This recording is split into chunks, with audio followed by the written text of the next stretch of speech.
Clark sent me their maple edge grain cutting board, and I'm super excited to open this up with you and give you a close look on what you can expect. All right, so a few things about the actual size. First of all, it is 18 inches this way, it is 12 inches this way, and then it is 1¼ inch this way. It's made in the USA, and it is also maple, and this is edge grain. So taking a closer look at the edge grain itself, it's actually like edge grain pieces that are, I guess, glued together.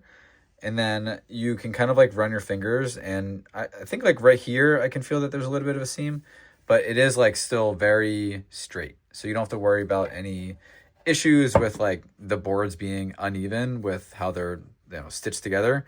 It feels nice. It feels very good. The juice groove here is also a nice feature. These corners are like a little sharp. So, I think over time this will eventually start to dull, but it's a nice feel. I think also having a cutting board that is like 1¼ inch thick, it's nice to have these little grooves here on this side and this side.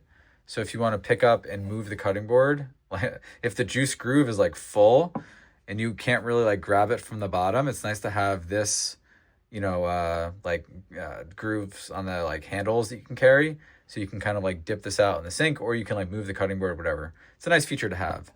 And then there is a Clark's branding right here on this side of the cutting board. And then everything else is pretty much maple. And the interesting thing about this being a maple cutting board is every cutting board is going to look slightly different. You're going to get different grain patterns on every single cutting board based on whatever board and whatever wood they used at the time. So here are a few like care instructions in general for maple cutting boards and really every wooden cutting board. First of all, no dishwasher. Don't put this in the dishwasher. It's not good for it. You can wash it with soap and water, and with water, make sure it's fully dried.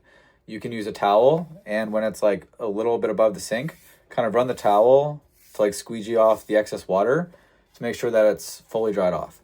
And then speaking of drying, you never really want to get this to dry out, because drying out the wooden cutting board means it could crack. So you can use food safe mineral oil to keep it like nice and moisturized and really help protect the integrity of your wooden cutting board itself.